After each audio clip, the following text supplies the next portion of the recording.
مجھے اہلیہ بتا رہی تھی کہ ہمارے گھر ایک خاتون آئیں کہ جن سے ہمارا تعلق تھا ہمارے گھر والوں کا، تو وہ کمزور ہو گئی تھی، نوجوان خاتون تھیں، کمزور ہو گئی تھیں، اور ان کا شوہر فوت ہو چکا تھا۔ کب کی بات ہے؟ 15 سال 18 سال پرانی بات ہے، جب ان کا شوہر فوت ہوا، اولاد نہیں ہے۔ اور کچھ عرصہ پہلے، 2 4 سال پہلے، اس خاتون کی والدہ بھی فوت ہو گئی۔ اب جب اس کا شوہر فوت ہو گیا تو والدین کے گھر وہ رہنے لگی، وہ خاتون۔ دوسری شادی نہیں کی اس نے۔ ماں تھی، اس کی خدمت میں لگی رہتی تھی۔ بھائی کہتے تھے کہ نہیں، اس کو بھی جذبہ تھا کہ ماں باپ کی خدمت کروں۔ باپ پہلے فوت ہو گیا، اب پھر ماں فوت ہو گئی، تقریباً 3 یا 4 سال پہلے۔ اب جو وہ خاتون ملی میری اہلیہ کو تو وہ انتہائی لاغر، کمزور۔ اہلیہ نے پوچھا کہ آپ کو خیر تو ہے، آپ اتنی کمزور ہو گئیں؟ کہنے لگی کہ ماں کے بغیر بھی کوئی زندگی ہے، ماں کے بغیر بھی کوئی زندگی ہے۔ اس نے کہا کہ پھر نام لے کر کہا کہ آپ شادی کر لو۔ اس نے کہا کہ دل تو میرا کہتا ہے، لیکن میں کیسے بھائیوں کو کہوں کہ میری شادی کرو؟ اور جب کوئی رشتہ آیا بھی ہے تو بھائی کہتے ہیں اب عمر گزر گئی، اب عمر گزر گئی، اب عمر گزر گئی۔ میری اہلیہ کہتی ہیں کہ جب اس نے بھائیوں کی بات کہی نا تو موٹے موٹے آنسو اس کی گال سے، اس کی آنکھوں سے نکلے، گال کو کراس کرتے زمین پہ گرنے لگے کہ میں اب بھائیوں کو کیسے کہوں کہ میری عمر نہیں گزری۔ رو رہی تھی۔ حیران ہو گیا میں۔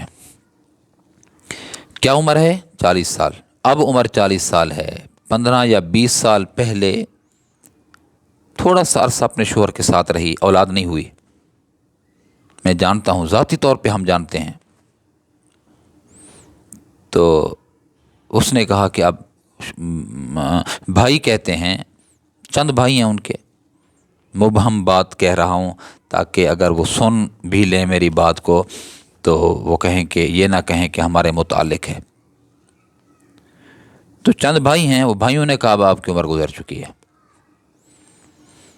جبکہ زندگی کے آخری وقت تک، جب تک سانس ہے، شادی کر سکتا ہے مرد بھی عورت بھی۔ شریعت نے نہیں منع کیا ہمیں۔ ہمارے رسوم نے، رواجوں نے، جائیدادوں نے، ہماری ثقافت نے، ہماری غیرت نے، عجیب سی غیرت ہے، غیرت نے کہا کہ ہماری بہن دوسروں کے گھر جائے، ہماری جو جائیداد ہوگی وہ دوسرے اس کی اولاد ہو پھر وہ لے جائے، حصے دار بن جائے۔ یہ ظلم ہے۔ بیٹیوں کے ساتھ، بہنوں کے ساتھ ہم ظلم کر رہے ہیں۔ حضرت سیدنا صدیق اکبر رضی اللہ تعالیٰ عنہ نے 60 سال کی عمر میں اسماء بنت عمیس سے نکاح کیا تھا۔ آپ کی عمر 60 سال تھی، اور انہی سے محمد بن ابی بکر پیدا ہوئے۔ حضرت عمر رضی اللہ تعالیٰ نے حضرت عاتقہ بنت زید سے نکاح کیا تھا، یہ بھی آخری عمر میں، بڑھاپے کی عمر کو جب پہنچے۔ حضرت علی کرم اللہ وجہہ نے حضرت فاطمہ الزہرا رضی اللہ تعالیٰ عنہ کی وفات کے بعد متعدد نکاح کیے، کئی نکاح کیے، اور ان کئی نکاحوں میں وہ نکاح بھی ہیں جب آپ نے اپنی زندگی کے آخری عمر میں نکاح کیے، حضرت علی کرم اللہ وجہہ نے۔ حضرت ام سلمہ رضی اللہ تعالیٰ عنہ نبی علیہ الصلوۃ والسلام کی اہلیہ ہیں۔ انہوں نے بھی جب نبی علیہ السلام سے نکاح کیا، حضرت ام سلمہ نے جب نکاح کیا تو اس وقت بڑھاپے کی عمر تھی، اور نبی علیہ الصلوۃ والسلام نے ایک اور خاتون سے نکاح کیا، حضرت صفیہ سے۔ یہ لمبی عمر تھی، ان کی بڑی عمر تھی۔ نبی علیہ الصلوۃ والسلام نے تو نکاح کیا، اور ان بیبیوں نے، ان خواتین نے، یہ اب امہات المؤمنین ہیں ہماری، حضرت ام سلمہ ہوں یا حضرت صفیہ ہوں، یہ بڑی عمر کی خاتون تھی۔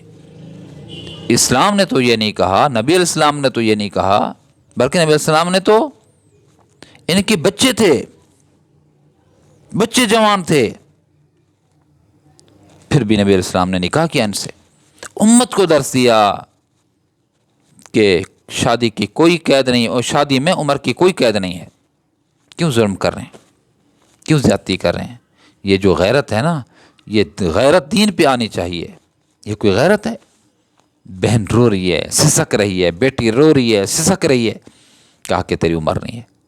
اللہ کے لیے آپ سے میں یہی کہہ رہا ہوں، آپ سے اللہ نہ دے ایسا وقت، اگر خدا نہ خواستہ ایسا وقت آ جاتا ہے تو آپ کے ذہن میں رہے، جس طرح ایک مرد کو ضرورت ہوتی ہے اسی طرح ایک عورت کی بھی ضرورت ہے، جس طرح ہمیں ضرورت ہوتی ہے اسی طرح ایک خاتون جن سے مخالف ہے وہ خاتون، اس کو بھی ضرورت ہوتی ہے۔ میرے دوستو خیال رکھا جائے، کہیں ہماری مائیں، ہماری بیٹیوں کی، ہماری بہنوں کی بد دعائیں ہمارا تعاقب نہ کریں، ایسا نہ ہو میرے دوستو کہ وہ پسیجتی جائیں، ان کے ارمانوں کا خون ہو جائے، ایسا نہیں ہو چاہیے۔ شریعت نے جب اجازت دے دی ہے نا شادی کرنے کی، تو پھر ہم کون ہوتے ہیں ان کے خوشیوں کو قتل کرنے والے اور ان کے ارمانوں کا خون کرنے والے؟ ہم کون ہوتے ہیں؟